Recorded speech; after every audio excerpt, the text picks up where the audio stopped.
From Provo, Utah, this is the Ultimate Final Fantasy Podcast with your hosts, Joseph DeGolier and Kaleb Schweiss. This is Ultima Final Fantasy.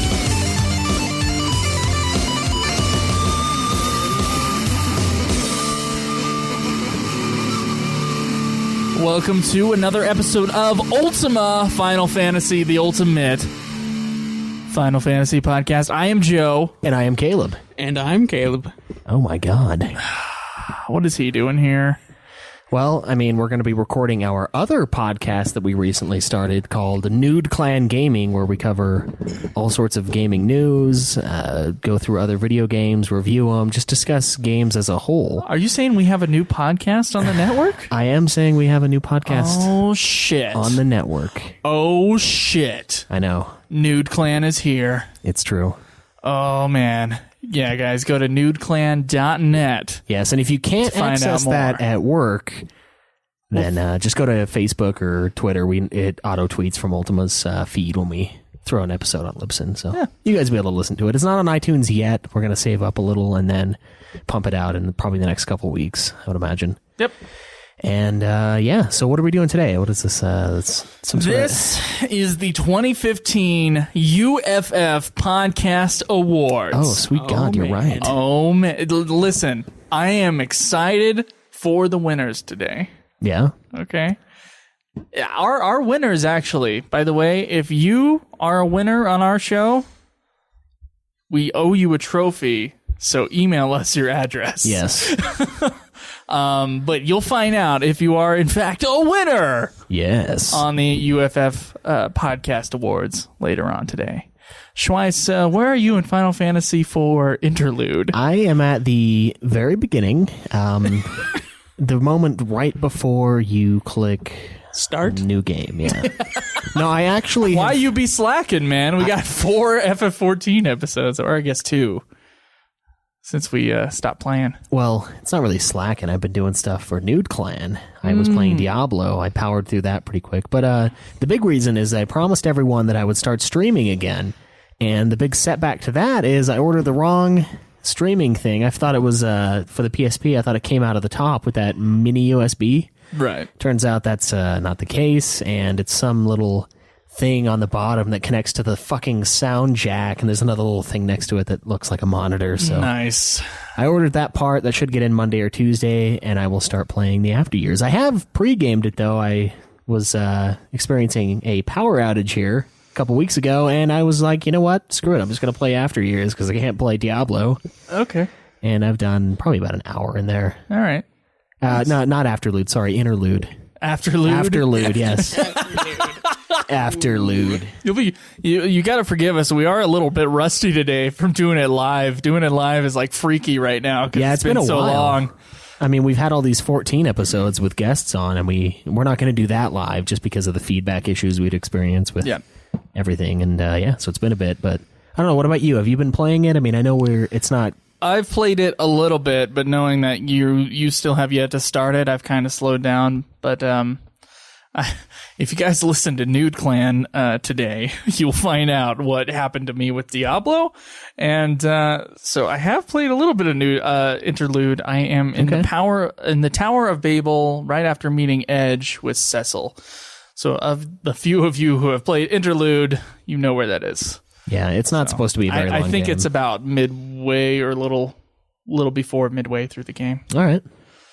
So, yeah, it plays exactly like the Final Fantasy IV PSP version that I played before, so it's great. Yeah, no, I'm excited to get back into the old school Final Fantasy games again. Mm-hmm. You gonna play After Years, Craig? Maybe. I did enjoy 4. Do you have the complete edition for PSP? I don't, but I could probably get it. Well, you can buy it on Steam as well. You just can't get Interlude on Steam. That was going to be my solution to it. I was going to say, you know what, instead of streaming it from my PSP, I'll just pick it up on Steam.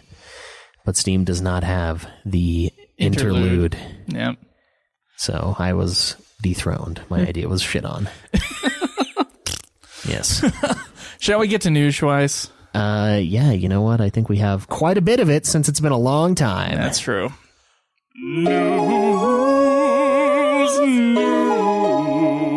News. News. All right, so first up in news, a little bit of Dissidia Final Fantasy arcade news, I guess. They will add Ramza soon. Nice. So That excites Caleb and I, does. the only Yeah. players of Tactics.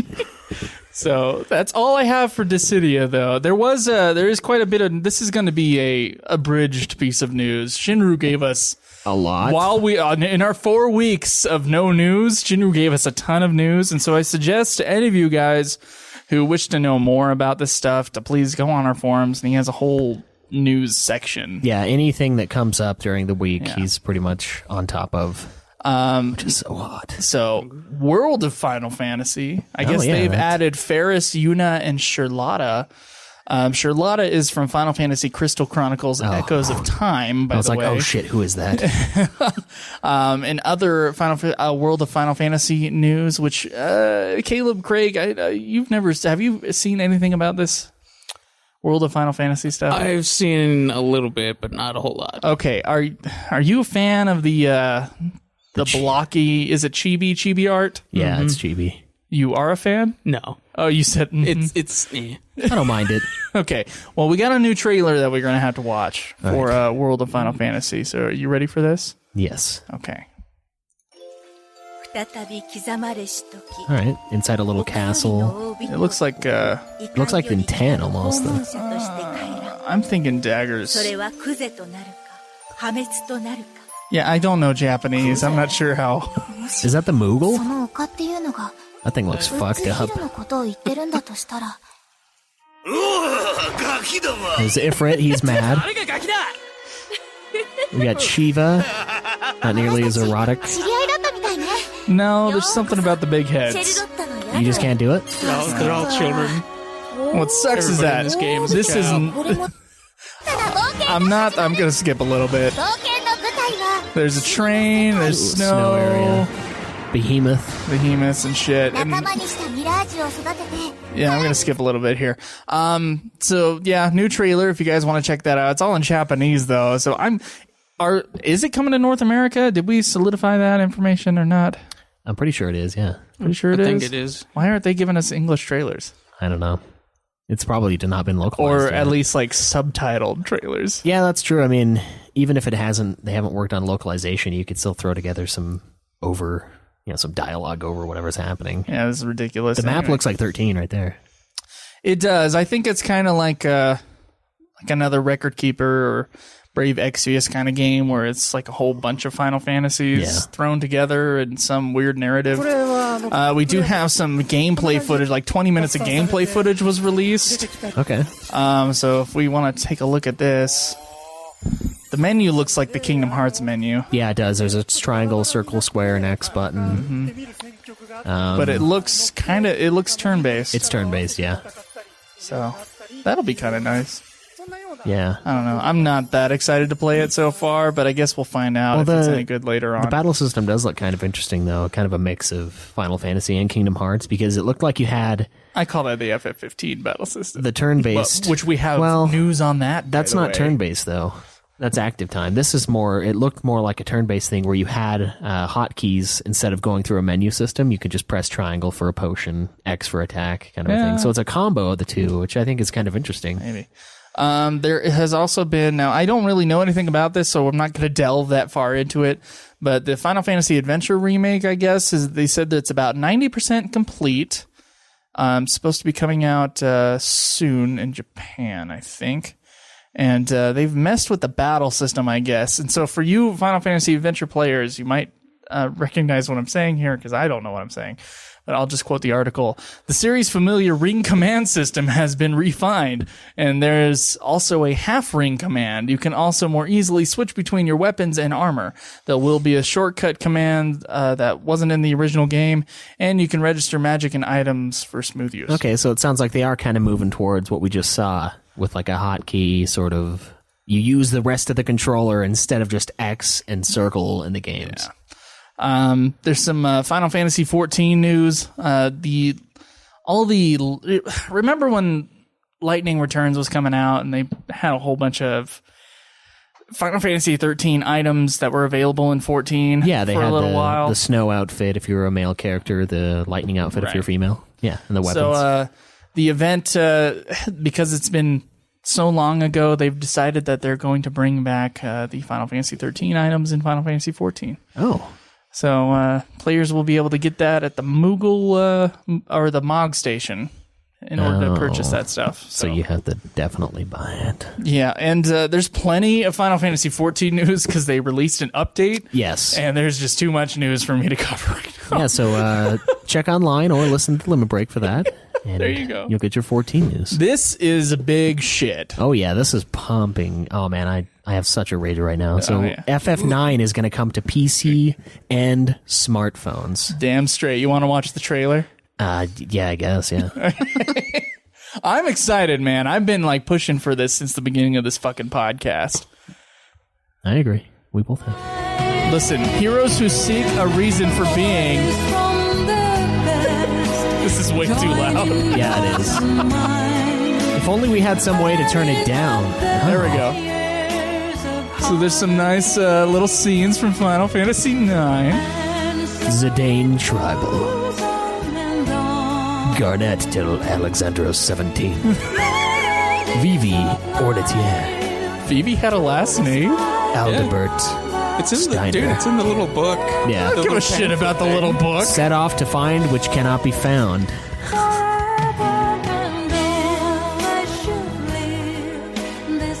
Ooh. What are you going ooh for? Looks like 9. Yep, does look like 9. So that's awesome. I mean, we're finally getting access to more of these other Final Fantasies that were exclusive at one time. Let me explain something. The most exciting part about Final Fantasy IX coming out. Oh my god. Final Fantasy IX for PC has high speed. That's the best thing in the fucking world for Final Fantasy IX players. Like, yeah, it was a slow if battle Final system. Fantasy IX were a faster battle system, I don't know. It might have ranked higher on my list. I don't know. Maybe. It's pretty high. It is pretty high. I think I have it 4th. Yeah. It has high speed and a no encounter mode for you lazy players like myself. Well, I mean, you got to be able to fight your way through, though. It's true. Like you really do need to level up, and it's not like 9 had that many random No, encounters. do you remember 1? Oh, every step sometimes for 1 and 2, it was like, I'm like, fuck, I just want to get out. Yeah, it's not nearly that bad. No, it's a cakewalk compared to what it used to be. So. Oh, yeah, this is another big piece of news here. The Final Fantasy 14 Fan Festival for 2016 and 2017 is coming to North America. Woo-hoo! Early registration for it is Thursday, October 13th of 2016, and it will be, Friday, October 14th, 2016 to Saturday, October 15th, and it's in Las Vegas, Nevada at the Paris Las Vegas So it's venue. not going to be at the Rio. That sucks. The Rio's awesome. But no, that's awesome, but at the same time, really bullshit, because if any of the listeners want to come to it, and they're out of state, but they want to like meet up with us and talk about, because we're going to do a special episode for that, obviously. Right. They're going to have to book it the day before, and then if they don't get in, they just don't get in. If they have the plane ticket or no, because what happened last time is even if you didn't register early, there were still open slots. True, but registering. So they allowed for like 3,000 people to come in, and then if you came there and bought a ticket there, you could get in. But what if they ran out of spots, though? They're not going to run out of spots. I really don't believe it. Guys, if it's something you can do, join us, yeah. Join us at the 14 Festival. You should be good. Even if it's not for us, like it's for 14. Yeah, no, it doesn't matter. But no, I think that's for us. That's weird to have one. I wonder how many listeners we'll run into down there, like 3 or 4. Hopefully. Hopefully way more than that. Come on, we have a ton of listeners. No, but I hope that... I think it's weird that they have a pre-register the day before, though. It almost is null and void. They might as well just have it like a few weeks in advance and sell a certain amount and then cut it off and then say, okay, there's still spots, or just not at all. Like, why have it the day before? I don't know. It's just funky. But yeah, you'll be able to get in. It's you will be. And this time we should probably pre-register as press the day before. Yeah, as opposed to... showing up. What we did last time. Yeah, that was iffy. But I mean, we obviously still got in, so yeah, that's awesome. We'll see. Yeah, we don't get the cool stuff if we're pressed, though. No, but actually, I think we still do. You can get you get like the But we came late, though. You get some little bag. We did day 2. Yeah. So there's a couple updates for the Final Fantasy VII Remake. The two most important, I have to say, is that one, it will not be out in 2016. 2016 is still a year of preparations from Kitase. He says, Called it. I believe that this year will still be a year of preparation for Final Fantasy VII Remake. I'd like to create a new kind of value for the hardware that is the PlayStation 4 for our next announcements. Okay, so they're working on the hardware end of things. Yeah. They're just trying to make the best of the PS4. So don't expect Final Fantasy VII in 2016. Some people were expecting it, and I never expected it in 2016. But no, I mean, it did seem they did talk about being really close to being done with part of it. So right, and they said right here that the first part is done. Right, the first part is done, but it's still not slated to come out this year. And here's a few things that they're going to add that I'll just list off here. They want to add further development into the characters Big, Wedge, and Jessie. Okay. They have an idea about the number of installments that will be released, but they're not at the stage where they can say anything yet, of course. They're not talking about online right now, so we're going to assume no online for that. The scenario of the first part up until its ending has been complete, as we've already said. They're getting technical assistance from the Kingdom Hearts team with Unreal Engine 4 since they've been using it with Kingdom Hearts 3. Cloud's hallucination scenes will be more meaningful. Okay. Hopefully better translated, too. I mean, I would imagine. Because you are a puppet. Yeah. As for the cast, they're continuing plans with the voice actors from Advent Children, but there are some that still haven't been offered yet. Red 13 only made a cameo appearance, so his voice is likely to be changed. Thank God. Yeah, that's okay. We all remember Red 13 from They Advent. still have the stigma. Yeah. It was not I can't good. remember what the exact line is. It's something fucking stupid. Separate from Loomer Breaks, there is another unique system. But they won't tell us anything about it yet. Why do they do that? I mean, I guess it does build some sort of hype, but this thing's had hype the whole time, so. And lastly, nothing has been decided about the guarding yet, which I don't think is news, but whatever. We haven't decided about the news yet. Yeah, but there will be news. Yeah, there will be news. We have decided that. Yes. Final Fantasy 15 director says that they'll show the game at its best in March. Oh, does that mean another update? Okay, so there are some rumors about Final Fantasy 15 coming out in the summer. That's probably not going to be true. They will be releasing. They will tell us the release date in March. So I think Kaleb might be right about the December release date For the whole world? Yeah. No, I think for Japan. Okay. I don't think they're going to release them at the same time. If they are, I mean, I will happily be wrong. Oh, yeah. No kidding. Yeah. But, I said early 2017 as our release date. But this is what Hajime Tabata said. He said, this year is the year we'll release Final Fantasy 15. 13. Once again. Living in the past. Currently, we've decided on all of its specifications, and the beta version is under production, so we can shift into the debug phase. We'll show the real 15 during the release date announcement. All right, so they're going to have better frames, better everything. That's cool. Good. It's basically... It's purity. It's the final push, I guess, is this year. Those guys are going to be working overtime, as they always do in the game industry, I found out. Yeah, they don't sleep. Yep. They're freaks. There is some news about they had this whole video. I guess it was like an hour-long presentation at some convention, and if you want to check it out, you can. They were going through the art and design of Final Fantasy 15, and one thing that they brought up was the Alticia city scale.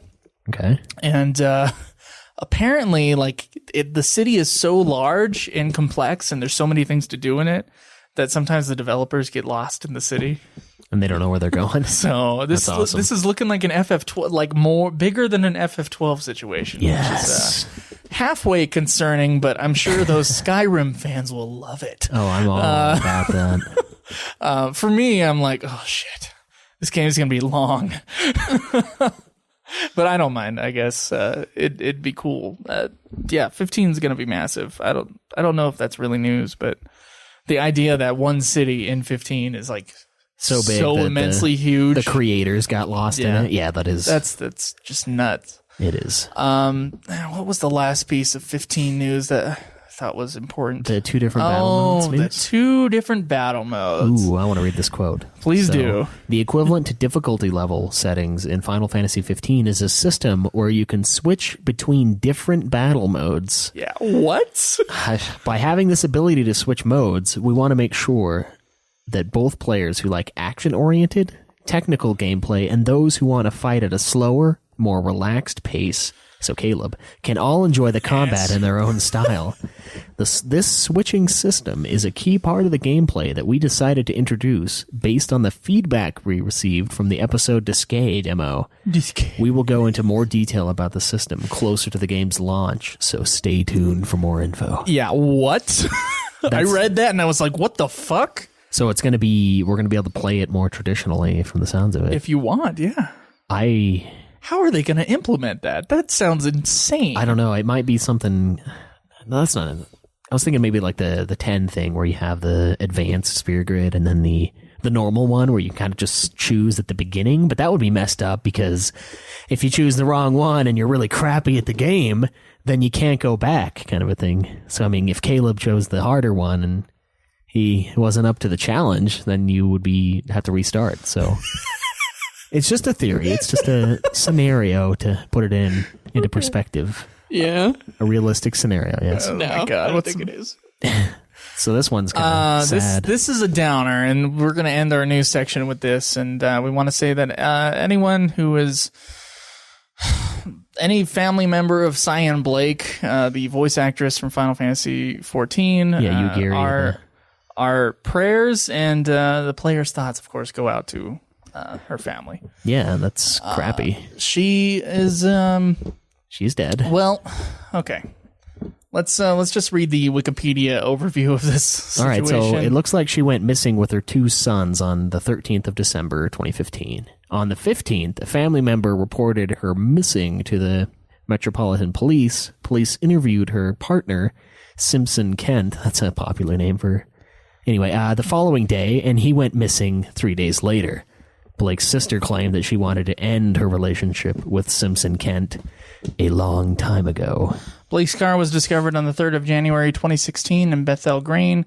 On the 5th of January 2016, police searched Blake's home and found 3 bodies in the garden and started a murder investigation. On the 7th of January, investigators confirmed that these bodies had been identified as Blake and her 2 children and said that they each died from head and neck injuries. Police said that Simpson Kent was being sought in relation to the deaths. The BBC reported that he was believed to have traveled to Ghana in December. On the 9th of January, a Scotland Yard spokesman said that the police in Ghana had arrested Simpson Kent. Having traveled there on the 19th of December, he was remanded for 2 weeks. Simpson Kent's lawyer, Justice Shrem Sai, has claimed that he should be released from prison until official extradition proceedings are underway. Of the legal proceedings, Shrem Sai has said that a person must be released until you have the legal right to detain them. He was not given his full rights, including access to legal counsel. His right to a fair trial is being denied and is still being denied. That sounds accurate. So, let's see. Howard Anthony, Blake's co-star on EastEnders, which was a popular British television show that she was in. Oh, really? Paid tribute to Blake by saying that she was a professional and never wanted to let me down.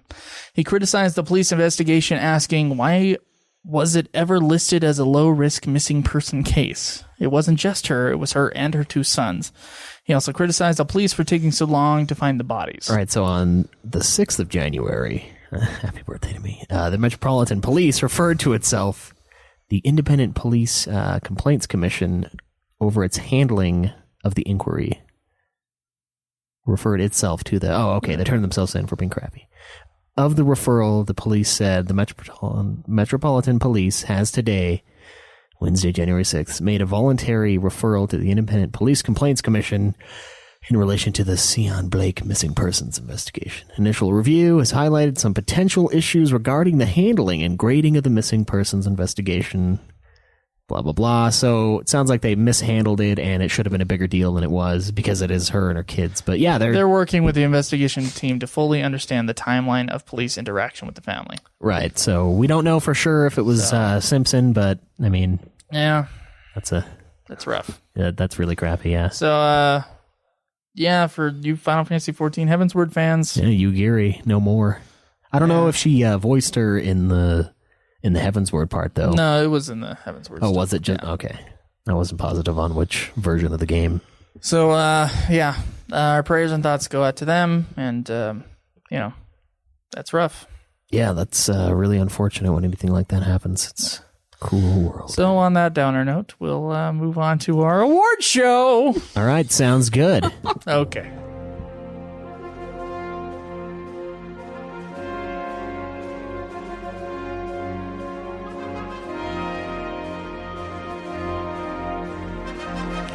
All right, the next category is Best Impersonation. Kaleb Schweiss, impersonating an American, impersonating an Australian. I look forward to this podcast every week. God. The hosts are funny, even after 12 plus months and other podcasts. Crikey. And work great together while still being reasonably critical and honest. Joseph DeGaulier, impersonating Dave Mustaine, impersonating Dagger.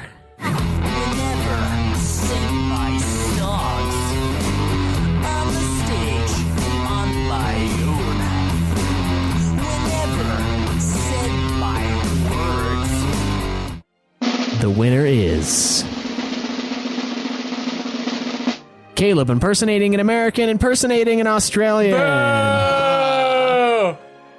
How did this one win? I don't know, dude. Dude, I don't understand. I voted for you. Thank you. But because I thought that song was awesome. Although you did put the wrong song in the episode, which I didn't know because I don't necessarily always go back and listen to the episode. Sometimes I will if I think something really awesome happened in it. Didn't you win for your Dave Mustaine last year, though? No, Kaleb won for his Dave I won Mustaine for Dave Mustaine last year. Wow, snubbed twice. Yeah, Snubbed for my Dave Mustaine twice. And you know what? I'm not the only person in the room who thinks my Dave Mustaine is better than yours. Not that yours is bad. I think mine is better as a voice, but yours is better because you can sing. No, Joe's is better, just overall. I don't know, man. Thank you, Kaleb Craig. I don't know about that. Thank All you. right, so- Okay, well, before you say all the thank yous to your thing, I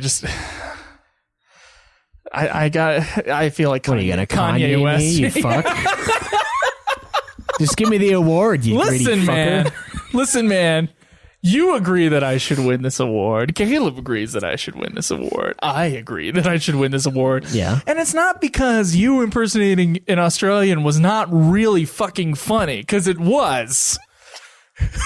But if we're talking about quality, you'd have to ask an Australian, obviously, how you did. Well, I think the votes speak for themselves. I feel like I don't even have to respond to that. Thank you all for the votes. And okay, all right. Yeah. We'll move on to the next one. Yes, the nominees for Best Rant are 1 Star Hell by Joseph DeGaulier. Okay, here's the thing, Amber Willman. Go fuck yourself. First off, you may hate me as a host, and you may think that Kaleb is okay, but just because Kaleb is okay, you should at least give us 2 stars. Yeah. 1 star is basically a 0. You can't give a no star on iTunes. Yeah. So if one host is okay, give us 2 stars. What the fuck is with the 1 star? These Translate Are Sick by Kaleb Schweiss. Yeah, I think that they have the funding to actually translate the thing with someone that can translate it correctly, yes. And, So insulting to the original translator. dude, there's so many things wrong with it. The Good, the Bad, and the S-Star by Kaleb Craig. Like S-Star theme is pretty horrible. Yeah, it's bad. like awful. Like it was like 30 minutes of that I was playing through, and it was like the same horrifying music that will haunt me for the rest of my dreams. Attack on the Utah Transit Authority by Joseph DeGolier. Oh, they didn't have UTA? No. You know why? Because fuck UTA! Yeah, that's why they... That's Piece what of they shit transportation system. It's supposed to be top-notch, they claim, but that's bull. Yeah, and top-notch in 2002. That's when we had the Olympics, and they're like, we had got the Best Transportation Award in 2002. Yeah. For the Olympics. It's the only fucking transportation system. Like, you can only nominate one thing. You're gonna win that award. It's so stupid. And the winner for the best rant of 2015 is... 1 star held. Yes! Joseph DeGolier. Woo! Where's my award? Ah, yes. That there, that amp drink that you paid for. That's your award, you little I bastard. didn't pay for it. Yeah, I did. Oh. You know, I actually... What the fuck? Oh, sorry. Oh my god. I forgot that the autoplay would kick another... I thought that was like award music. I was like, way to go. You planned that out perfectly. No. No, that would have worked great, though. But no, one of the reasons why I invited Kaleb to this episode is because he had the nomination for The Good, the Bad, and the S-Star. Although I saw it a couple days ago, and I was like, oh, he's getting wrecked. Oh, okay. But then I kind of wanted him here anyway, just for the shame. Well, listen, that 1-star review is still my least favorite review. I'll go ahead and say that. Yeah, even the 1 star that was probably submitted by a certain podcast that we refuse to acknowledge in Britain is less damaging to our feels than the 1-star review. Well, here's the thing. It's like, yeah, exactly. Well, the fucking point is that, like, you know, 1 star is 0 stars. So you might as well put the extra star because if you are, in fact, an okay host... Yeah, I deserve at least a star. Then you deserve at least 1 star of that rating. Am I right, Kaleb Craig? Yeah. Okay. Very good. So, you know, I'm happy that I won this Best Rant Award. Yeah, but it's upsetting that it existed. I do agree that the good, the bad, and the S-Star, talking about Gamma Stark's comment about the water droplets and all that other shit. Yeah. Like, that was a good rant. I think that one should have won, but... Me too. That's what I voted for. I think all of us probably voted for that one. Nope, but, I voted for 1 star hell. You greedy fuck. Always voting for himself. Okay, listen, I don't always vote for myself. That's not true. Are you sure? Yep. I think we're going to discover that maybe that's not the case. Although there are some categories where we aren't involved. So, I mean, I guess there's that. This one pisses me off. All right, so... Ready for the next thing? Yes. The best 2015 Final Fantasy release. The first nominee, Final Fantasy XIV, Heaven's Word Expansion. Final Fantasy Grandmasters. Final Fantasy Type 0 HD Remaster. Final Fantasy Dissidia Arcade. Final Fantasy Record Keeper. Final Fantasy Portal App. Final Fantasy Legends Tokino Sushishasha. Swisho. Final Fantasy Brave Exvius. Final Fantasy... Well, fuck. Mobius Final Fantasy. And the winner is, for best 2015 Final Fantasy release, Final Fantasy XIV Heaven's Word. Oh, who would have guessed? I actually thought Type 0 HD was going to win. Really? Yeah, I did. Is that what you voted for? I think I voted for Heaven's Word. I voted for Heaven's Word. Okay. Well, I voted for Heaven's Word because I played 14. I didn't play Type 0, so I felt bad voting for a game I hadn't played. Well, I played the intro to Type 0, and I was disturbed, so I was like, no. Well, the people have spoken, and I feel like a lot of those votes came from other people whose shows were nominated that were 14-based. Maybe. They had the option to vote. So regardless, obviously a very popular decision, and Type 0 was the second place winner. So, I mean, given this information, based upon a very interesting pool of audience members, not necessarily our forum users, although I'm sure some of them voted for that game. No, I'm sure they did. Given that, I mean, I think it's good that they're having another 14 fan festival. Yeah, I think so too. Obviously, they're probably going to release another expansion. Hopefully next year, or hopefully this year. I guess it's 2016 already. Hopefully 15 wins. Yeah, because that would be good. Yeah, if it's released this year, I think it's going to dominate next year's award category. So, all right. Well, you ready for the nominees of the Best UFF Podcast episode? I think I am. The nominees for Best UFF Podcast Episode are Final Fantasy 12 Review, Parts 1 and 2. Final Fantasy 13 Review, Parts 1 and 2. Final Fantasy 10 Review, Part 1 and 2. Breaking the Theme, Spotlight, Nasir Gabelli. History of Square Enix, Part 2. And the winner for Best 2015 UFF Podcast Episode goes to... Oh, man. Oh, man. Final Fantasy 13 Review. Yeah! What? Really? Suck it. Caleb wins another award. Yeah, I actually planned that episode. I don't think the people know that me and you take turns on planning episodes. Like, yeah. If you like go from the 13 review back, like it's him, me. And it's not intentional on the games. It just happens to be our week because we trade off on who does the episodes generally. And sometimes you can kind of tell if we have a Joe series where he talks a lot, like the history of Square Enix, which is great. That's something he's always done. But I was surprised by this. I thought Final Fantasy 12 was the review of the year, if not of the show. Which was my planned episode. Right, but I was mostly involved with that episode since I have a lot more back history on 12. Yeah, well, we were both prepared for the 12 review. I think the 13 review, we had to record the story section twice. Yeah, we fucked up. And there are some parts of the story section in which we did fuck up already, like even more. Like, yeah, I'm amazed. On top of that, and we had to put an apology at the beginning of the episode. So I always felt like, although I do think that the 13 episode is good, I think the Final Fantasy 10 episode and the Final Fantasy 12 episode were both better. I agree. We did a much better job. But I think the second half... And I think even the FF8 episode part 2, I thought was a great review, and that wasn't even nominated this year, which is unfortunate. But no, it wasn't quite as beloved. So I don't know. It's like the Academy. All the stuff at the beginning of the year is forgotten. That's actually very true for certain reasons. But yeah, no, I felt slighted at the fact that the 12 review didn't win also. I felt it pain. Well, you won this award, so you probably should not feel slighted at all. No, I feel okay with it. You did the best review. He's made peace with it. Yeah, I mean, the beginning stuff on both of them was excellent. The back history.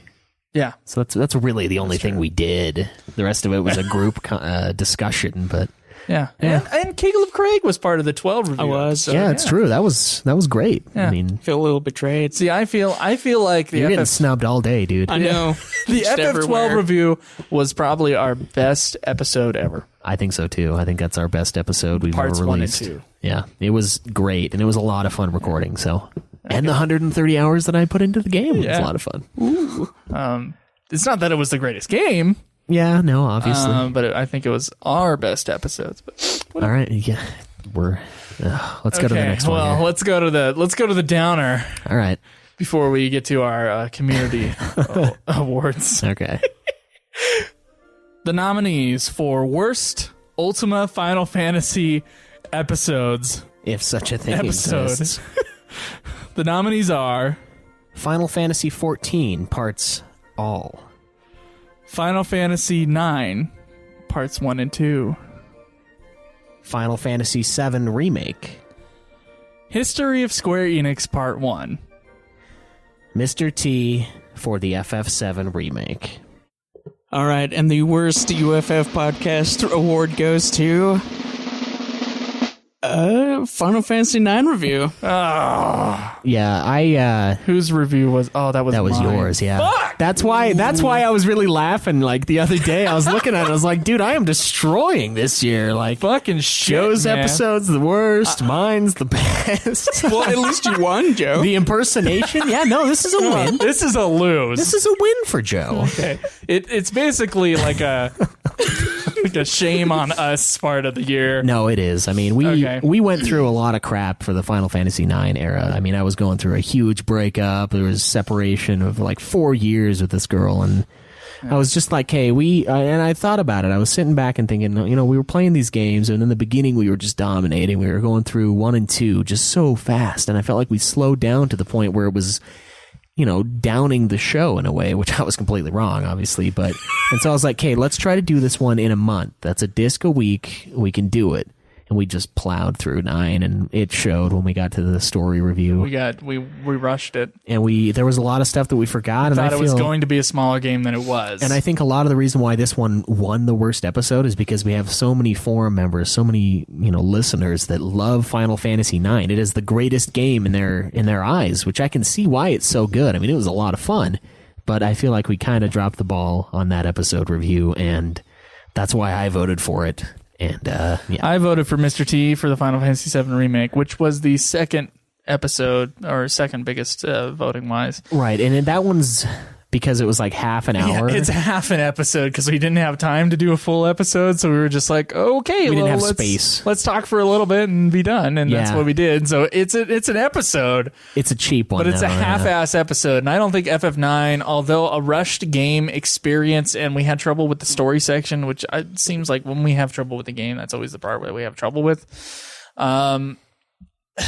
I don't think it wasn't half-assed. Definitely like the making of the game, or any of the parts where we talked about gameplay or anything. Yeah, no, like that. The second half of that review was incredible. I think it's an amazing listen, but the first half was just kind of a downer. Another thing about the FF9 episode is it wasn't recorded well, and I would say the same thing about FF8. Oh, that's right. That's when I dropped the ball on the technical aspects of the recording. All right, and so it doesn't sound as good as the episodes around it. FF8 had similar problems where my mic was really low and yours was really loud. Really? And had I been using the same techniques as I do now when I edit episodes, it wouldn't have mattered. But back then, I wasn't using the hard limiter tool. So I mean, it matters if you're Jake on Super Sexy. Yeah. Regardless of what I do, he's quiet as fuck. But yeah, I don't know. I could see the Mr. T one just because it's like, all right, well, it's Saturday. We have 20 minutes. So I shall hang my head in shame. That's okay. It's with the worst episode of the year. Look, one of us had to get it. There's really only two of us. Well, Mr. T was yours, so I was hoping that he would. Yeah, you threw that one in there, and I was like, I see what you're doing there. I see what's going on. Well, let's look at the other worst stuff, because I got to look at this shit. Okay, who was nominated the most? Final Fantasy 14 review? That was me. That was you. Which that's only on there because people are like, I don't like the MMOs, and so they nominate it. It's not because it's a bad review. No, it's because someone said that they didn't know what was going on in the thing. The Final Fantasy VII Remake episode was also me, and so was Mr. T. So I was nominated 3 times. And I was nominated twice. I got History Square Enix Part 1, Rise of the Phoenix, which was the one where I ate through some of it, and someone complained. Oh, that's loudly. right, yeah. And that's why it's on there. All right, so yeah, I had more nominations, but a clear victor for this. I mean, if you look at how many, let's see, you had 34 total votes. I had 18, 27, 35 total votes. Ooh. So I had one more vote than you with one more episode. I don't know. And it's not necessarily that they're bad episodes. What it is we took it based it on the ratings on the website. We have like a little ratings category where you can put a star rating. Nominations also. And also the nominations. There were some of them that were perfect ratings, yet they still had nominations for like worst episodes. Right. Like, all right. So we felt inclined to partake of those nominations. But that moves on. The people have spoken. We understand that we dropped the ball on FF9. We're not going to remake it. We were honest in our review, and I think we did an okay job. Yeah. I know that we didn't get to side quests, which was another thing that people had a problem with. And I don't know if it's the episode itself that people have a problem with as much as it is how different we took of an approach we took. The approach that we took. I didn't do any extra stuff, and it's just weird. Yeah. It was out of place. That's what do you think? I don't know. You were going to be there, and then you decided to go to bed early before we recorded the episode. Well, he didn't finish the game. Finish the game. Oh, he didn't finish. I beat it like 2 weeks after, and I didn't know you hadn't finished the game. Yeah. Okay. I thought you had, and I was like, what the fuck is he doing? Why isn't he here? Yeah. Yeah, no, I remember that. So now... but you don't, because you were asleep, you fuck. Yeah, bedtimes, friggin' baby. Our next category, Best Non-Wiki Final Fantasy Fan Site. The nominees for Best Non-Wiki Final Fantasy Fan Site. FF7Citadel.com, EyesOnFF.com, FFCompendium.com, CavesOfNarsh.net, Livestream.net. All right, and the winner for Best Non-Wiki Final Fantasy Fan Site is... Oh, man. thelifestream.net. Oh, wow. I was surprised. Not that I'm not to bag on them at all in any way. They have a lot of great content, but I used Caves of Narsh quite a bit for Final Fantasy VI. I wanted to put other sites on here, but they weren't technically Final Fantasy sites. Yeah, there was a lot of sites that had... the RPG Shrine site is a place where I got guides for the other Final Fantasy games, because they have visual guides where they take a snapshot of like the map. Yeah, that's what Narsh did. I'm like, fuck yeah. And so I use that. But they're not... they only have a few Final Fantasy games. Same with GameSpot. I mean, we know they have excellent guides. We've all used stuff from their site, I'm sure, in the past, but not FF enough. We're kind of elitists when it comes to the FF fan site. I mean, that's what the category is. Yeah. Non-Wiki Final Fantasy fan site. Final Fantasy fan site, right? Yeah, so. Let's go. Well, okay. FF Compendium has been, and they're who I voted for. FF Compendium has been a huge resource when it comes to backgrounds on the Final Fantasy games, and it was almost like an FF wiki. Built by one wiki guy before there was an FF Wiki. And so just because of that, I had to nominate that show. Well, that makes it a non-wiki, but that's why it's nominated for Best Non-Wiki. It's a non-wiki. Because otherwise the wikis would win. No, and it was... There's nothing that holds more information than that's why we couldn't nominate FF11 Encyclopedia. Yeah, that would have won, like... I would have created accounts to vote for the FF11 Wiki, because that thing saved my ass every day I played 11. Yeah. But the livestream.net, that is an honorable win. Yeah, I'm happy for them. They delve deep, especially into the FF7 stuff. So if you want to check them out, they're a great site. Yeah, they do a lot of good stuff for the added content on Advent Children's, the Japanese translation. So and Pixel, one of our forum users, occasionally he's given us some cool stuff about. He does translations and almost book on tapes. Yeah, that's what he does for FF7 materials. Mm-hmm. That's what he does with the live stream. So if you guys want to go check those out, please do. They're pretty cool. Yeah, it's great. They do a good job with the voice acting. So congratulations to the livestream.net. If you want your trophy, just give us an address to send it to. Yeah, please do. All right. It may take a little while, guys. It may take a little while. You ready for best competing Final Fantasy show? Yes, I am. Ooh. This is the best competing Final Fantasy show. The nominees are Limit Break Radio, Final Fantasy Union, Mr. Happy's YouTube channel, the Livestream Final Fantasy Podcast, and Pet Food Beta. And the winner for best competing Final Fantasy show is the Livestream Final Fantasy Podcast. What? By 5 votes. I thought Mr. Happy's YouTube channel was crushing that. It was until like the end of the week. So I don't know. They've got their followers. They got their followers. No, they do. I mean, their YouTube channel has a lot of people on it. So I don't know. Maybe they did some sort of announcement through that, or even just through Twitter and got everybody back on. But they were definitely not gonna win before, and yeah, that's great. They're kind of sweeping it too. I feel the sweep. I mean, this is the live stream sweep. Yeah, the live stream Kaleb sweep. Okay, they're just dominating. Well, congratulations to the live stream Final Fantasy podcast. You guys weren't even on our radar last year, so this is quite the step up. Yeah, surprise victory. Sure. Yeah, I didn't expect that at all. I personally, now this is nothing against the live stream Final Fantasy podcast, which I've listened to very little, but I put it on there because, people on the forum. Right. Pet Food Beta. I do want to just put a special recognition to Pet Food Beta that we did not have last year. And that I've listened to Pet Food Beta this year, basically. They rarely come out with episodes, but they do come out with episodes. In the wake of Final Fantasy XI ending its reign. Right. Pet Food Beta has been around for like 9 years or some shit. And they've been constantly doing FF11 news updates with a entertaining show.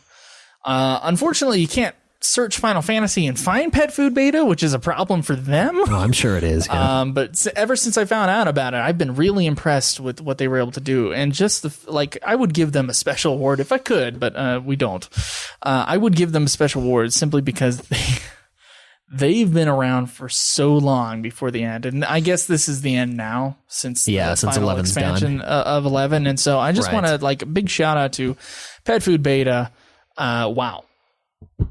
Yeah, no, that's awesome that they went through the entire game. They've been keeping up on it for all these years, and I was pretty impressed when you told me that backstory about them. I mean, I'm amazed, but they did not have quite the same. No, they're not going to have the same following as these other shows. They're put up there because they deserve like a lifetime achievement if they didn't have the best podcast, or the best competing Final Fantasy show. All right. And the reason we did competing Final Fantasy show is because we wanted to include YouTube channels and other stuff. Right. Oh. I thought so. I until this morning I didn't realize Mystery Happy hadn't won. No, yeah, I thought he was wrecking it. But congratulations to the Livestream Final Fantasy podcast. You guys, quality work. There you go. Yeah, everybody loves you. Everybody loves you. All right, let's move on to the next one, the best parody song. The nominees for best parody song: Eyes on Me by Megadeth, Melodies of Life by Megadeth, Questions from Us to You by Us to You, iTunes reviews.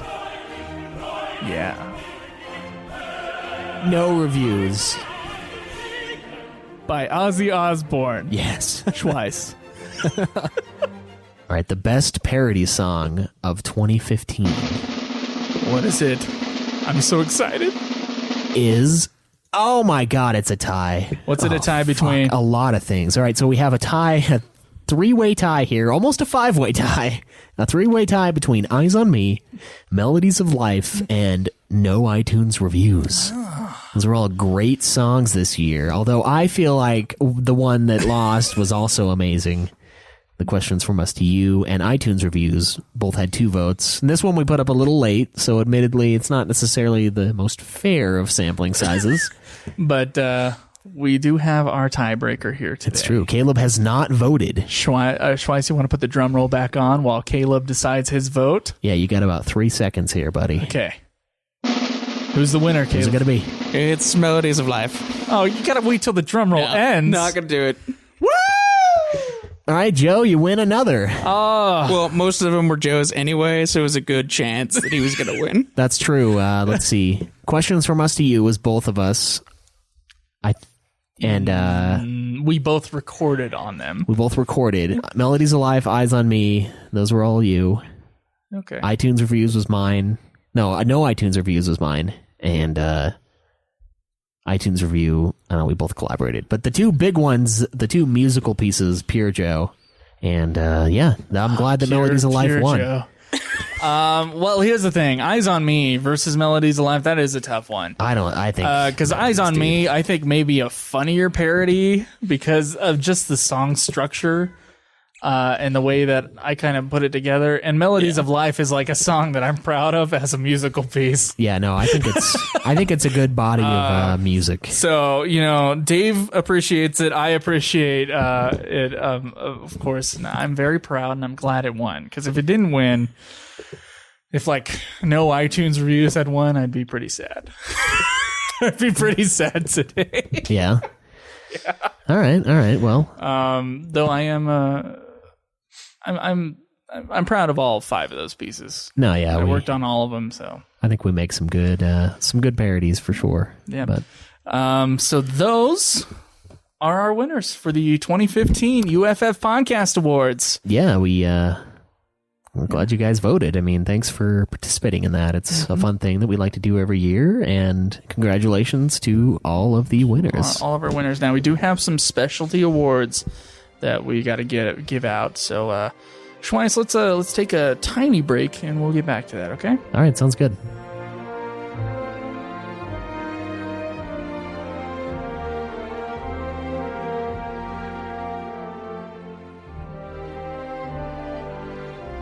All right, so we have a special category here. This is the Audience Maximus Award, and came up with this just moments ago over the live stream, and this is for the most awesome, most helpful, always there, just audience member out there. Any of the listeners that are, playing the games with us on the stream, on the PlayStation chat, guys that go just gung-ho.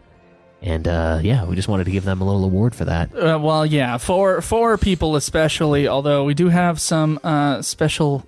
Some honorable mentions? Honorable mentions. Okay, yeah. Chocobo Chica is a great honorable mention. Yeah, she's a lot of fun, always on the chat. Active 4 member, was on the chat in 14 with us. Yeah. And participated in a... like an after show that went on at the beginning of the year. Yeah, they did some sort of...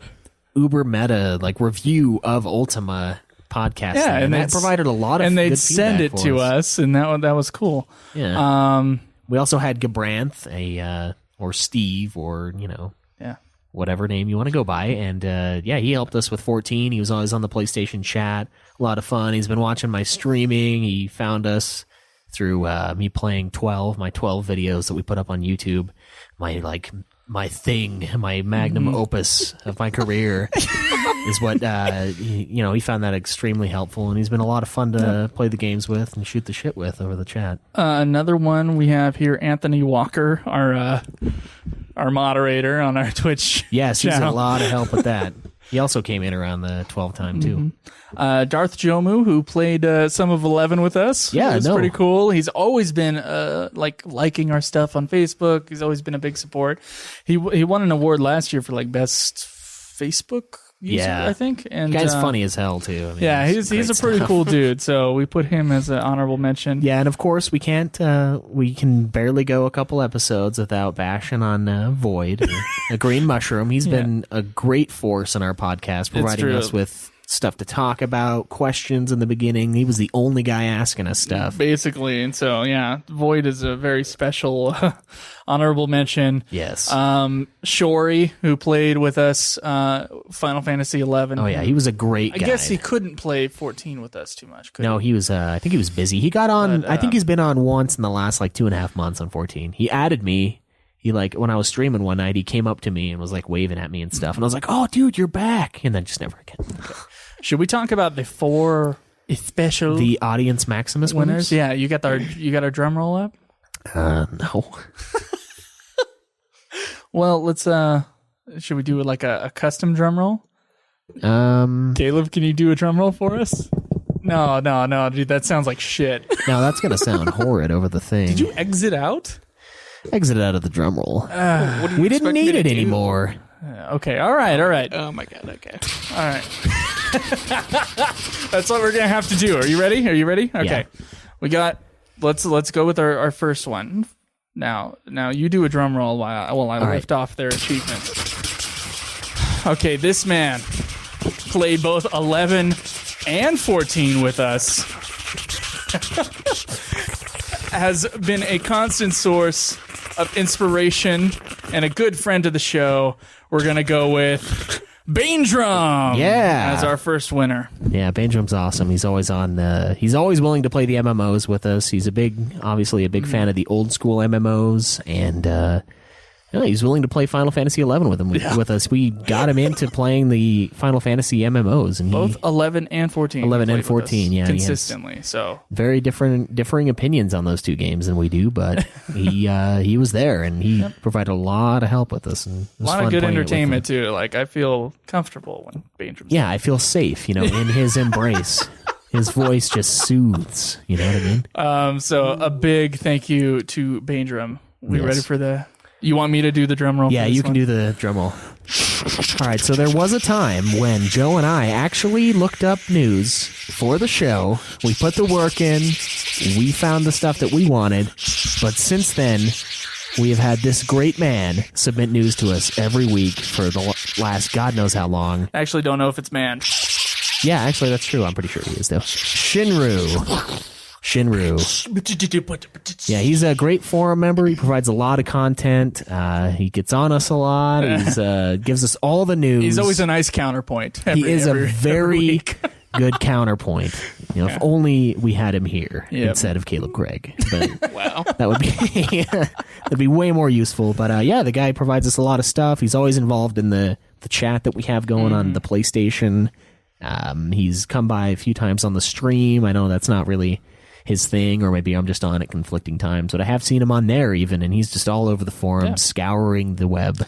Yeah, it's always the news stuff, and we don't use every piece of news he gives us, so I always feel bad. Yeah, but the fact that he goes the fact that this year he has done so much for that, I mean, he doesn't have to keep doing it. No, he doesn't. There's no. But this is a big, giant thank you for all the news that has been submitted. It is so much help. It is to have that one less thing to drudge through, and sometimes we even would miss stuff. Like I would not hear about stuff, and he would submit it on there, and I was like, oh man, thank God you're doing this, or we'd miss this semi-important piece of news. All right, we ready for the next guy? Yeah. Okay.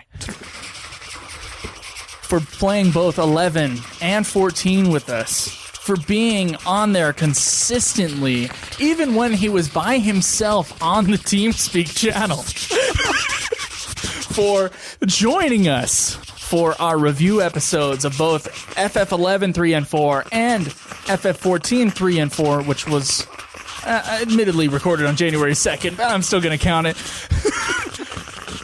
And also, along with Baindrum and Chocobo Chica, doing the after show review for a little while there. Crinitol. Yes. We really gave it away with all of the backlog. So the suspension, the suspense was lost. Not suspension. The suspension never existed, but the suspense was lost. I'm just gonna wait for you to just dig yourself into a deeper and deeper hole. I'm working on it. So yeah, Crinitol has been a great resource. He knew a lot about Final Fantasy 11. He helped all of us through that game, Baindrum included. We all relied on his knowledge of it, his hundreds upon hundreds of hours of playtime. Same thing for 14. Going through the hunting logs, a lot of stuff that I did not know the location of. Very helpful on 14. Yeah, he's all over that. Despite the fact that I was only willing to be on TeamSpeak for like a week, and then I'm like, I'm done. It's too much. I can't do both the TeamSpeak and the party chat, so the man is patient as well. Yeah, so he's awesome. He's really helpful, and he's also another counter source to us. He likes to get on us, which is entertaining. It's very entertaining to. He likes to get on you, huh? Yeah, he loves it. He loves to really just mount us for our mistakes. He embraces it. That doesn't make any. How do you mount someone for their mistakes? I don't know. What kind of upbringing did you have, Schweiss? Don't worry about it. All right, so we do have one final winner. One final. Or, do I have to do this? Yeah, you fucker. Okay. All right. Our final audience award. This guy was all over the place. Always on the forums, always being positive. Getting fat would have been this nothing show if it hadn't been for this guy and his posts. He had this in-depth thing where he would just go into fat goals for the week, fat goals for his personal life, fat goals for his gaming. I don't know where Getting Fat would have gotten to if it weren't for Gammon Stark. Gammon Stark's awesome. He sent us a gift last year for Christmas, a Christmas card. Not that you have to buy our. No, you don't have to buy our love, although we do show that is the case. But no, I mean, it was awesome. He sent us that and then a little music disc with samplings from, was it Theater Rhythm? Yeah, Theater Rhythm. It's right there. Curtain Call. Yeah, it's staring us right in the eye, sort of. And, he's awesome. There was these big articles he posts on Getting Fat on the old forums where he would just talk about his weekly goals, whether he met them or not. It was this very influential thing, and it was just amazing. And it's now spin off into part of Nude Clan. Yes, where we bring about our goals, and it's more about goal setting. Yeah. So, but that segment, that show would have been dead in the water long before it was if it weren't for Gammon Stark's. And it's not necessarily just the Getting Fat stuff. He's always been a really active forum member, and he's always brought a lot of life to the forum, and he doesn't necessarily have to. I mean, the dude's like a father or something. It's like, yeah, no. It's understandable that he should he wouldn't want to put so much time into. Is he show, a father though? But he is. He is. No, I don't know, because there was a time where he was watching a stream, and he said his daughter was watching it, and she looked up and said "Dad" to me. He's like, hey, my daughter just said dad to the screen. Is something you want to tell me? I'm like, hey, man, it's crazy life. Anyway, thank you, Game & Stark, for just being an awesome forum member this entire time, honestly. Yeah, since the beginning, basically. And we're going to get to that PlayStation Eye review, don't we? Yeah, eventually. Yeah, he sent us a PlayStation... Not an Eye, PlayStation, whatever. PlayStation TV? PlayStation TV. Yeah, PlayStation TV. He sent it to us because he... Which we'll talk about on Nude Clan. Yeah, we will. I think that's probably where we're going to really discuss that thing and its lackingness. But so, for you four guys out there, just send me a message on the forums or maybe fffanatics123@gmail.com.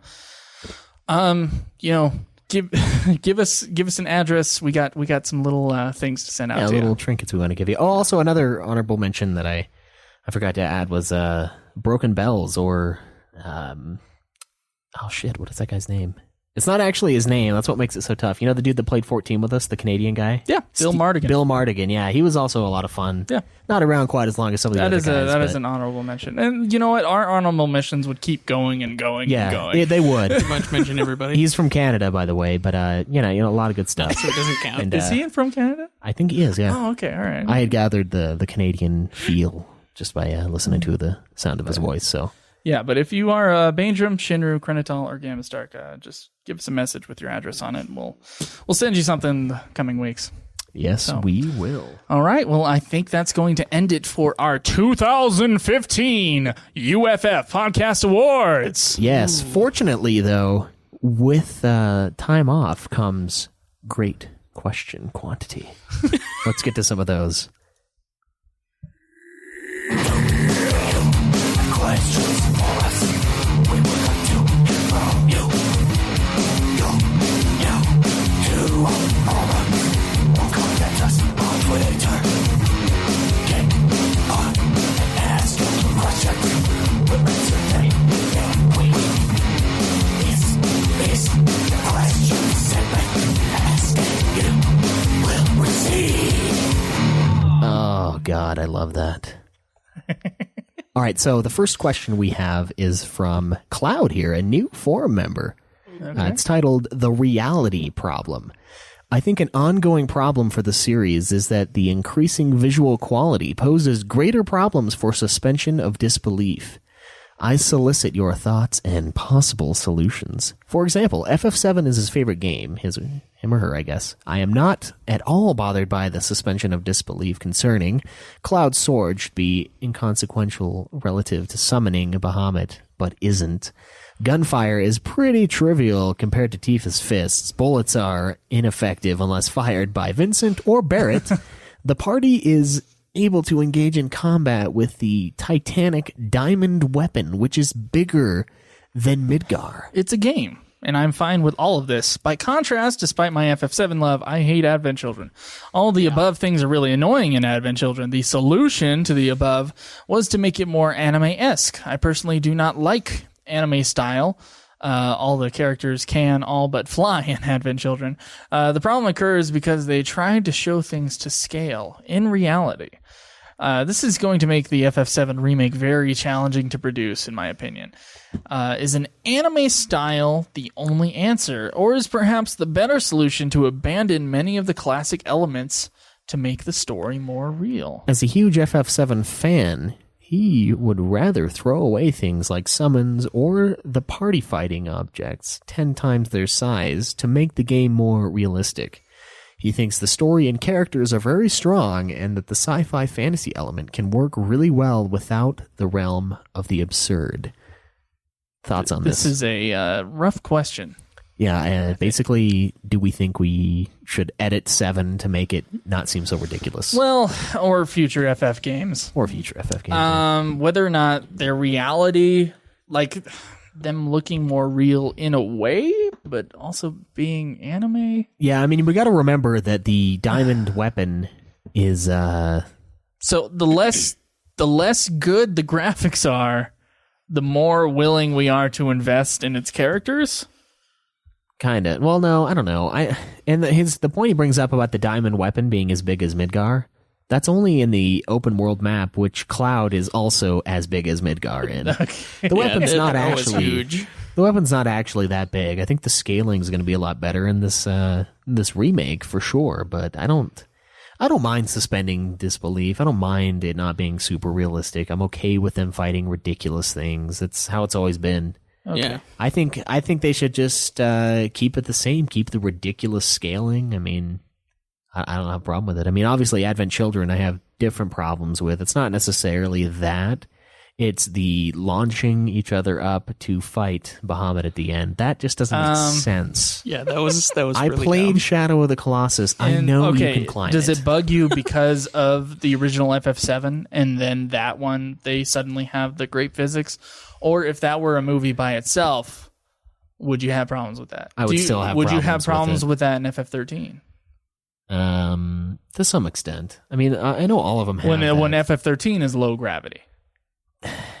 It is, but they have But it they have sets a it up that way. they have an explanation for it. That's the thing. It's 7. They don't actually do it. The only time that They they don't have an explanation for all the flips and the kicking things up and then like hitting them in the air. No, that's true. They do have an explanation but for it doesn't landing bug you from, nearly as much, does it? No, it doesn't. I don't know. It just feels normal. It's Okay. just like a whatever. So All I'm right. okay with it existing. What about you? This is a storytelling problem. It's not Okay. a stylistic problem. So you're going to get my semi-professional opinion on this.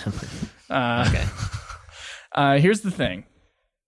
If the story does not set up, and I think most of your Advent Children problems come with it being a sequel to the original FF7, which I do have problems with myself. If the story does not set up the rules of the universe in its first act, then you will definitely have problems. So if the rules of the universe include people scaling incredible heights with their materia powers or just amazing kung fu ability, if that were introduced early on, like if someone were to jump up to Bahamut or almost as big of a height early on, that you would have accepted the Bahamut thing later on. Twice. Yeah. I promise you. You know, if it was established as the way of things in that universe, I So- suppose it would have been easier to accept. And suspension of disbelief is not a stylistic thing. You can watch or play anything with any sort of stylized visuals, and you should, if it has a good, well set up story, you should be able to suspend disbelief. Dilly dilly shilly shilly. Fuck you. First off, that is the problem. It's not so much a stylistic problem, and it's a writing problem. Yeah. Yeah. So you're Don't saying cry, Yasu. What about that line? I think that line fixes everything within Advent Children. I actually think Advent Children does fine in its gravity stuff by itself. No, I know. I think that it's mostly because it's a sequel to FF7, which none of that shit happens. No, but Yeah. you do live through. You know, the impossible does happen in 7 many times. But it's just different. I don't know. Yeah, it's more of the 90s action movie conceit that a building will break your fall more than it is that they suddenly have this great jumping ability. I don't know if it's really a 90s action movie thing. I mean, Iron Man does the same thing. When he's about to hit the ground and he uses his little thrusters to stop, you still die. There's still all that force, and you just stop it. That's the same as hitting I'm the thinking ground. like Jackie Chan movies from the early 90s, and then Yeah, I don't know, it is a thing, but yeah, it's a conceit. It's not real. It's just how invested you are into the story is what's going to allow you to believe in the impossible. yeah, like Crouching Tiger feels right, even though it's Well, not Crouching Tiger does possible. something where in the first 10 minutes it like slowly introduces the flying aspect. right, and in 7 it's not quite And the some same. people still don't take it. Yeah, that's true. I don't know. What do you think about it, Caleb? Do you think that they need to change that to make it feel more real, or are you cool with it? I'm pretty cool with it. Well, there's I don't really know what else to say. there's I mean, Caleb's like, semi-professional opinion. No, my semi. I fucking hate you doing the drops right now. 'cause don't do that. I'm making this okay. The problem is in the writing. So if you're gonna have a game that you're not gonna believe in, or a movie that you're not going to believe in, it's because they did not set it up right in the beginning of the movie. Yeah, they didn't show the path.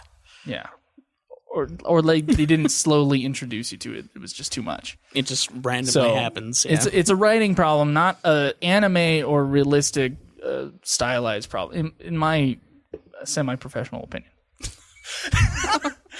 All right. Well, shit, let's move on. Okay. All right. Oh, my God. Okay, so topic. So Parasite Eve is another game that was going to be FF7. This is from Shinru. Just like Xenogears, they both had elements of what the FF7 story was going to be. I remember you guys saying you would play Xenogears and Chrono Trigger like 1,000,000 times, LOL. If anybody asks me about Chrono Trigger one more fucking time. But what about Parasite Eve? I don't think we all need to answer this. I think the answer is it was based on a book, and we will not play it for this podcast, but I will pledge, and Joe, you can join me in this, to play Parasite Eve for Nude Clan. Yeah, I'd do that. NudeClan.net. Play Parasite Eve. That's a good game. We will play Parasite Eve for that show. Yeah. Admittedly, it may have had elements that could have been part of the story in Final Fantasy VII. There's probably some truth to that. Yeah, but influence is not adaptation. Not enough, no. And the thing with Xenogears is that was pitched as the story for the next Final Fantasy game, and they chose to not do that. But because Parasite Eve was never going to be Final Fantasy, no, it was never intended at any point. It's a very different. It was going game. to be a separate game, so and it's great. I love it, but we'll hear about that. Yeah, we will play that game. I'm not going to say anytime soon, but we will play that game on Nude Clan. Yes, I'm looking forward to it. NudeClan.net, everybody. Don't you worry, guys. All right, so this one is from Gammon Stark, the man himself. Topic: 2015, year of blank. In the days of yore and nerdy tabletop games featuring dragons and dungeons, years are named not with a number, but by some defining feature or terrifying despot with a legion of followers of pointy sticks. 2015 for him was the year of Star Wars. I started off in January by subscribing to the new Marvel Star Wars and Darth Vader comics. I read the Darth Bane trilogy. I went to, but not into, Star Wars Celebration, and various Star Wars videos have filled my history for most of the year. I think there was a new movie, too. So what would you guys name your 2015s? Was there one epic event that dominated your year, or was there a theme to your year, like his with Star Wars? I will start. 2015, the year of reboots. All these movies coming out. We've got the Mad Max? Star Wars reboot, the Mad Max reboot, the Star Jurassic Wars is a Park sequel, not a reboot. It's so is Mad Max. It's continuing the story. It is still rebooting a series that was not in activity. All right, I'll take that too.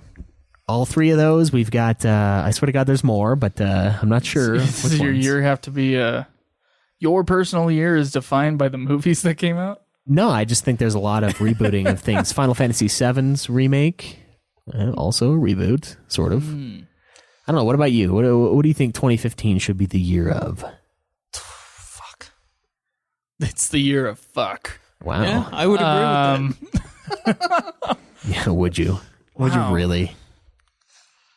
I don't know, man. Yeah, I would. Like, I've learned a lot of technical stuff for film, so it's like the year of school. The year of school. Okay. But that year of school is continuing a lot. It's the year for me of 3 screenplays. Did you write the 3 screenplays? Yeah, this year. Oh, I thought you only wrote 2. I wrote 3. No, you wrote 3 of them. I wrote 3, and I didn't show you one that I was particularly pissed off about. I'm writing my 5th screenplay right now. Oh. So hopefully that one turns out. I'm working really hard on it. So. All right. What about you, Kaleb? What do you think 2015 is the year of for you? I already said year of fuck, man. You're a fuck. I'm agreeing with Joe on that first thing there. What, your sister? No. Oh, jeez. Just horrible things. Oh, yeah. I guess it fits. All right. So the year of fuck, the year of reboot, and the year of school. Jesus, you guys suck. All right. So one more question here for today. This one is titled New Game Plus. This is from Del Rey Pete. As I frequently get the urge to replay various Final Fantasy titles, I find myself wishing for a New Game Plus option. For those not familiar with New Game Plus, it is an option that becomes available after you complete the game that lets you replay the story from the beginning and carries over all of your items, skills, and experience from the previous playthrough. This is a great feature that I think would help encourage people to replay some of the games. I think many are hesitant to replay the story because they are afraid of losing all the gear and skills they spent so much time and effort acquiring the first time through. New Game Plus can also lead to an increase of options/paths in the game where the player must make a choice. For example, a choice between an ultimate weapon or an ultimate armor, or better yet, a choice between the ultimate spell or the ultimate sword. The first playthrough, the player could take the weapon, and then on the second playthrough, select the armor. Is this a feature you all would like to see in the new Final Fantasy titles? Obviously, it's a feature you would like to see. Yeah, actually, I think that'd be fucking awesome. It has been featured a little bit in Final Fantasy series as the Final Fantasy IV 3DS version had a New Game Plus mode. Oh, okay. Yeah, no, I think it would add a lot of value to the games. I mean, you could go through, like he said, and collect different items. You can get kind of a different feel for it without losing all that back time. And I think that would be especially helpful for like really large Final Fantasy games. And so like FF12 could have definitely utilized a New Game Plus system. I would have liked to see that in 12. I would have liked to see like maybe there is only maybe you can only get to level 99 in one playthrough, but in two playthroughs you can get to like level 188 or 198. it just scales. Yeah. Oh, that'd be sick. No, and I mean, And so that like how fast can you like how many times do you have to level up? How many times do you have to replay that game and how to get like a really quick Isomat fight? oh, dude, that'd be awesome, actually. Yeah, it just keeps going up and up, like no limit. Just 999 is the max Everybody level. has Zodiac spears. Everyone's got dual Zodiac spears. But once You again, can't do it's it. not like you wouldn't be able to work. You wouldn't Get have at to it. work for it. You would have to because you would have to play it so many times. Right. That'd be part of the whole thing is replaying it over and over again. So it would be an earned reward, and it would be one hell of a reward in the first place. I don't know. I think that'd be cool. And I know Diablo is one of the games that I played recently for Nude Clan that does have a New Game Plus. I don't know if you knew this, Joe, but if you do new game on your character, it'll just start you back from the beginning. Oh yeah, your new character has to have a save file associated with it. Listen to Nude Clan to find out more. Yes. But Episode 3, that's what that'll be on. Jesus Christ. all right. Well, with the break, not only comes great question quantity, but also, thank God for you guys, a couple more iTunes reviews. I think we should get to a few of those. Oh, we definitely should. Let's. Oh yeah.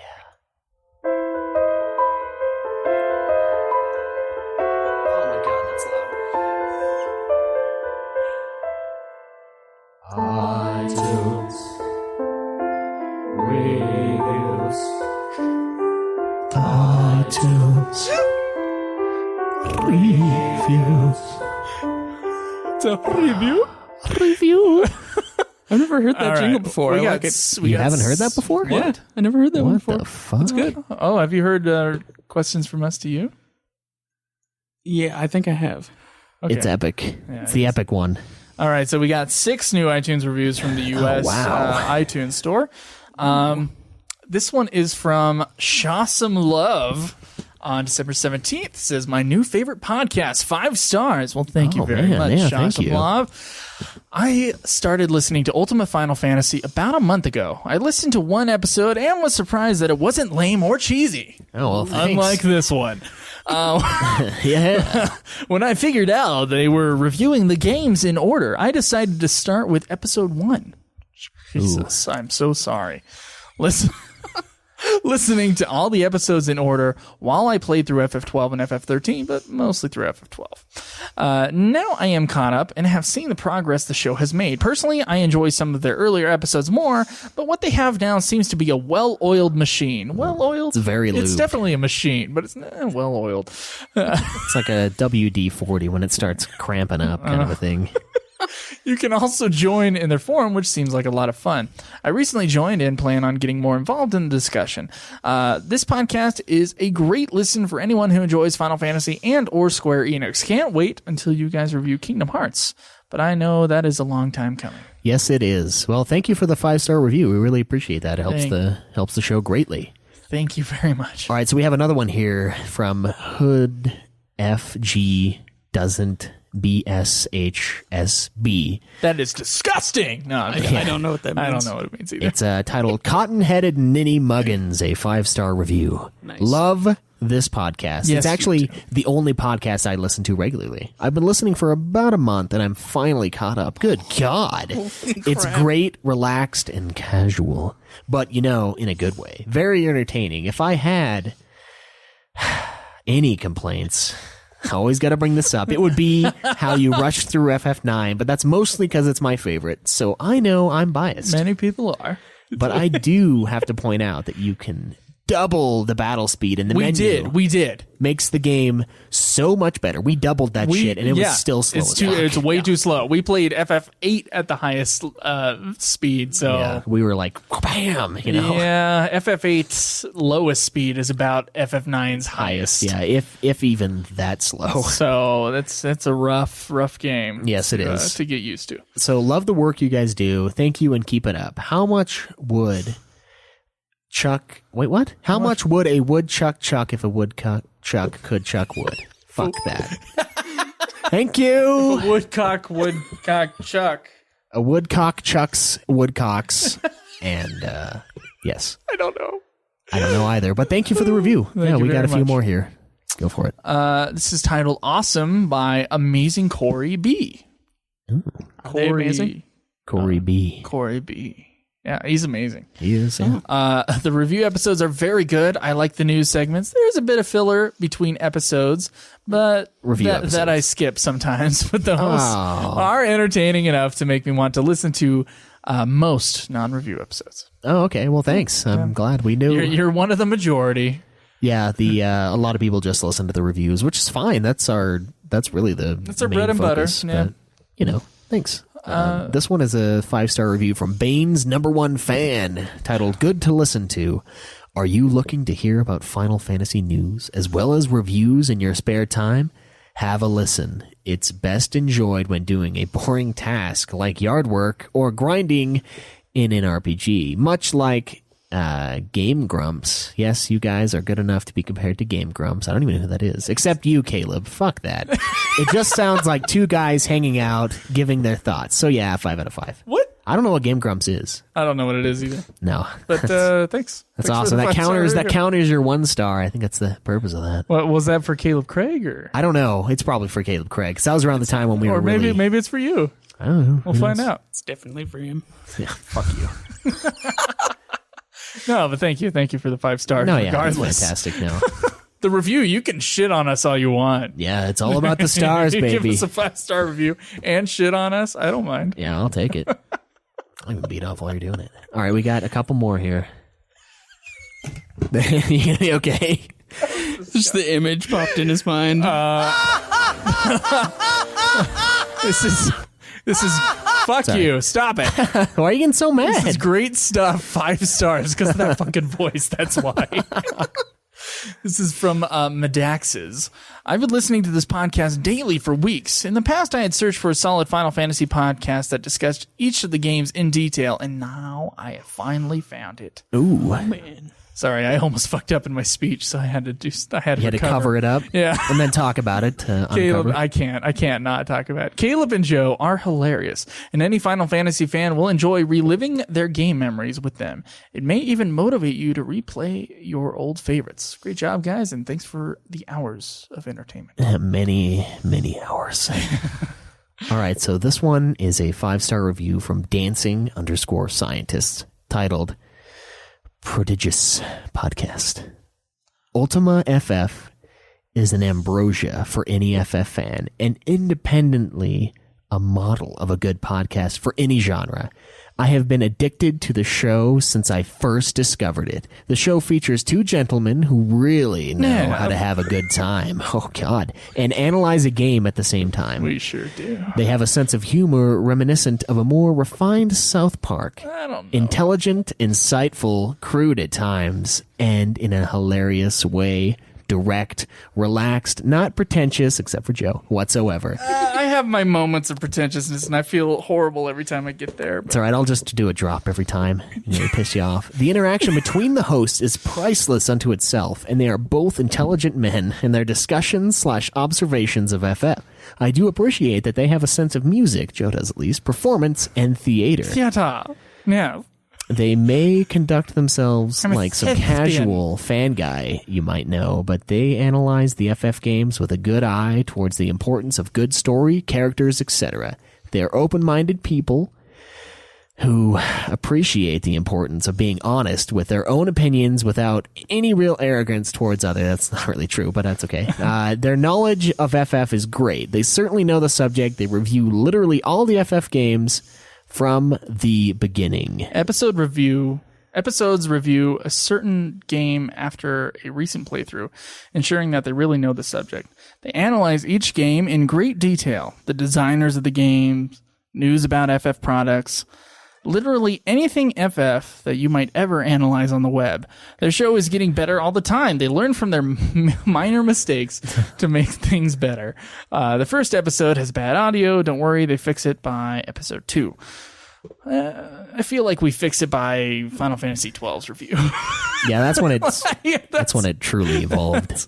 Well, you know, there were minor adjustments that got us to that point. And hopefully this episode sounds good, because I remember there was one episode in there where we're like, yeah, we sound awesome, and then there was an audio problem with that episode. Yeah, and it's just like, what? No, come on. I am always excited for new podcasts to be released. I have never given money via Patreon before, but have been moved by the quality of their content, so I felt obliged. Thank you very much. They produce so many podcasts I really enjoy about a subject I love, that it just felt right for me to give back to them. The fact that I chose to give them money for a free product that because I enjoyed so much is testimony to how great their podcast is. Dr. Robert Molt Jr. Yes, well, thank you, Doctor. Thank you very much. That was a very extensive and very good review. Yeah, that's like a mug-winning iTunes review there. Oh, yeah. Perhaps, huh? Who knows? Mug winning? Yeah, let's get it more. Well, he's going to get it anyway, Okay. but yeah. All right. Well, shit. It does take us a while to ship those things, because sometimes we have to like go back to the thing that's only open on this day at this time. Yeah, so we're a little That's annoying. gimped. So if you guys are waiting on any of those, they are coming. We're working on a lot of stuff. You can ask previous Patreon donors. They can tell you it takes a little while, Right, and but you it does come. If you are concerned, you can always voice your concerns to us by tweeting me at UFF Podcast, liking our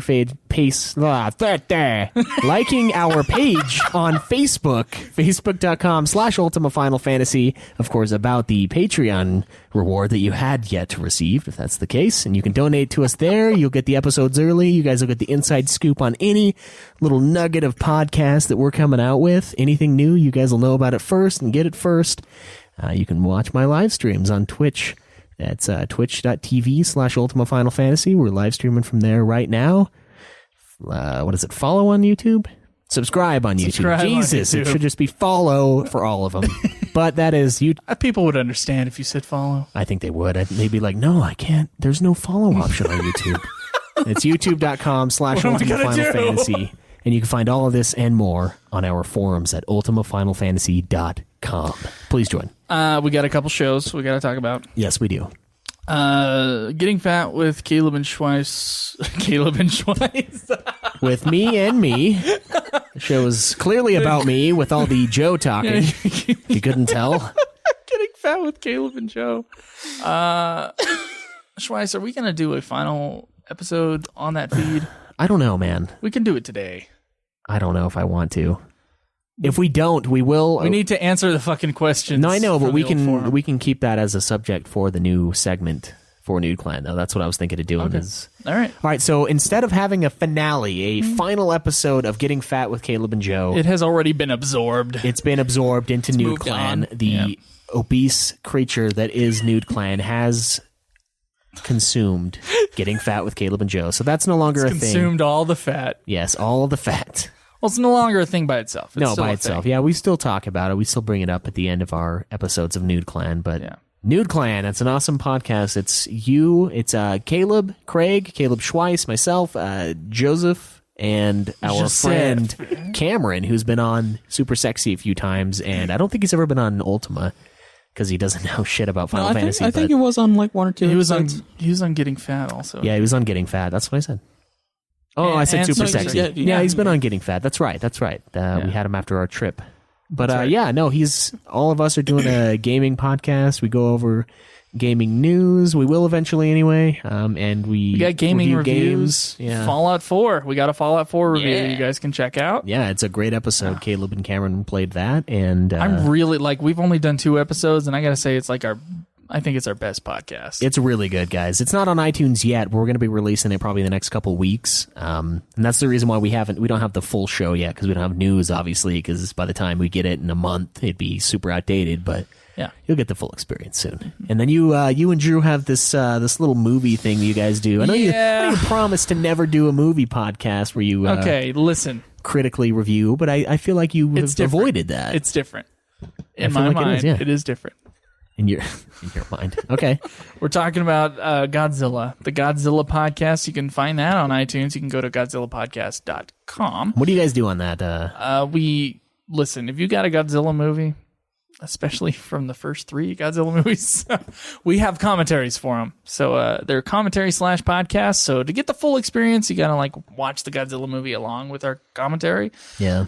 But otherwise, you can listen to it by itself as a podcast. And it seems like I've only been on the most recent episode, but it seems like it's a show that builds on itself. So a lot of the commentary will build on the previous entries in the series. So the Yes. best experience you can possibly get is by watching all of the movies. Starting with number 1. Yes, starting from the beginning and just going through them. And that's what we're doing. It's an average of about every other week we'll have a new episode up for the Godzilla podcast. Yeah, it's a lot of fun. So yeah, check those shows out. There's always Super Sexy Swinging Fan Fiction with Schweiss and Jake. Yeah, that's always fun.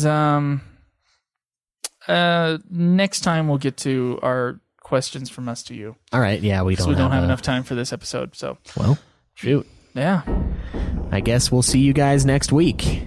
enjoy the grind. Enjoy the grind. This has been another production of Ultima Final Fantasy, the Ultimate Final Fantasy Podcast. The show was produced by Joseph DeGollier and Caleb Schweiss, with music and editing by Joseph DeGollier, parodies and clips from their respective authors, of course. Yeah. You can get all of our episodes as well as our Let's Plays at ultimafinalfantasy.com. Yeah. You can also contact us on Twitter at UFF Podcast, as well as our contact page on our website. Be sure to subscribe and review our podcast. Your reviews may get read on the show, and look forward to the next episode of Ultima Final Fantasy, the Ultimate Final Fantasy Podcast.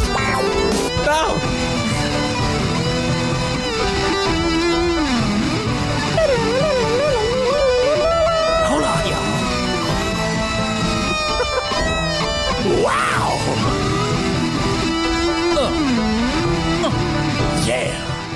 Yeah. Get down. That's it.